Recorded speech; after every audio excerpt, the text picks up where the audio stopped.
See, I'm not one of these people who's worried about everything. You got people like this around you. Country's full of them now. People walking around all day long, every minute of the day, worried about everything. Worried about the air, worried about the water, worried about the soil. Worried about insecticides, pesticides, food additives, carcinogens.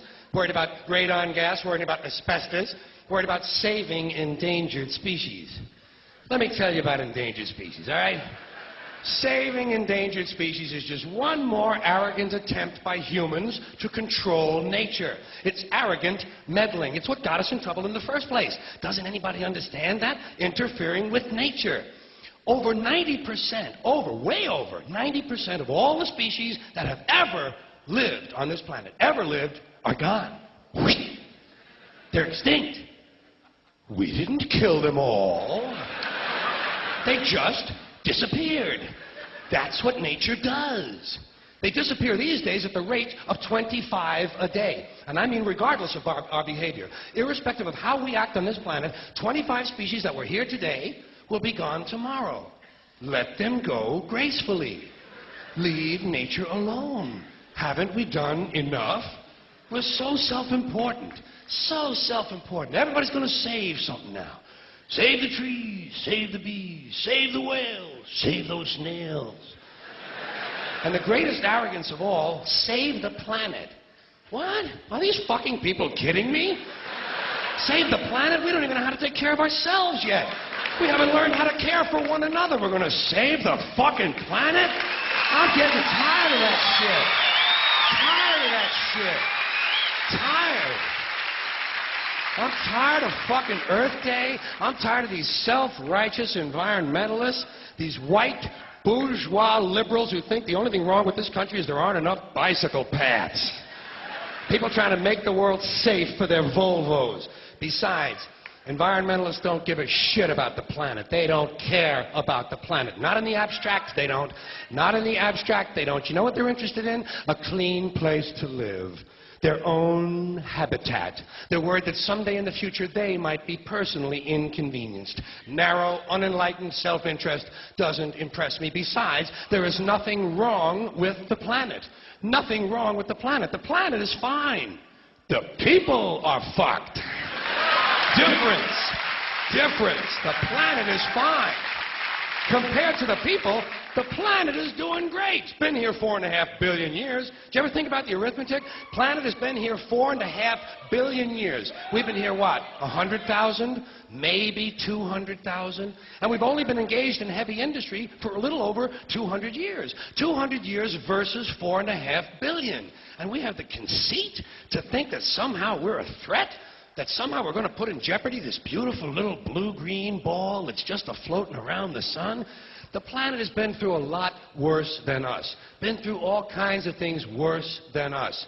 Been through earthquakes, volcanoes, plate tectonics, continental drift, solar flares, sunspots, magnetic storms, the magnetic reversal of the poles, hundreds of thousands of years of bombardment by comets and asteroids and meteors, worldwide floods, tidal waves, worldwide fires, erosion, cosmic rays, recurring ice ages, and we think some plastic bags and some aluminum cans are going to make a difference?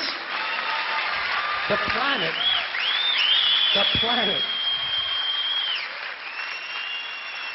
planet isn't going anywhere. We are. We're going away. Pack your shit, folks. We're going away. And we won't leave much of a trace either. Thank God for that. Maybe a little styrofoam. Maybe. Little styrofoam. Planet will be here and we'll be long gone. Just another failed mutation. Just another closed-end biological mistake. An evolutionary cul-de-sac. The planet will shake us off like a bad case of fleas. A surface nuisance. You want to know how the planet's doing? Ask those people at Pompeii who are frozen into position from volcanic ash how the planet's doing. Want to know if the planet's all right? Ask those people in Mexico City or Armenia or 100 other places buried under thousands of tons of earthquake rubble if they feel like a threat to the planet this week. How about those people in Kilauea, Hawaii, who build their homes right next to an active volcano and then wonder why they have lava in the living room? The planet will be here for a long, long, long time after we're gone, and it will heal itself, it will cleanse itself, because that's what it does. It's a self-correcting system. The air and the water will recover, the earth will be renewed, and if it's true that plastic is not degradable, well, the planet will simply incorporate plastic into a new paradigm, the earth plus plastic. The earth doesn't share our prejudice towards plastic.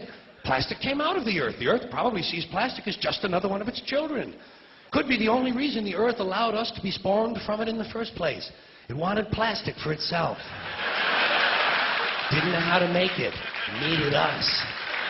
Could be the answer to our age-old philosophical question, why are we here? Plastic. Assholes. So, the plastic is here, our job is done, we can be phased out now, and I think that's really started already, don't you? I mean, to be fair, the planet probably sees us as a mild threat, something to be dealt with, and I'm sure the planet will defend itself in the manner of a large organism, like a beehive or an ant colony can muster a defense. I'm sure the planet will think of something. What would you do if you were the planet trying to defend against this pesky, troublesome species? Let's see, what might... viruses. Viruses might be good. They seem vulnerable to viruses. And viruses are tricky, always mutating and forming new strains whenever a vaccine is developed. Perhaps this first virus could be one that compromises the immune system of these creatures. Perhaps a human immunodeficiency virus, making them vulnerable to all sorts of other diseases and infections that might come along. And maybe it could be spread sexually, making them a little reluctant to engage in the act of reproduction. Well, that's a poetic note. And it's a start. And I can dream, can't I? So I don't worry about the little things. Bees, trees, whales, snails. I think we're part of a greater wisdom than we will ever understand. A higher order. Call it what you want. You know what I call it? The big electron. The big electron. Whoa. Whoa. Whoa. It doesn't punish. It doesn't reward. It doesn't judge at all. It just is. And so are we. For a little while. Thanks for being here with me for a little while tonight.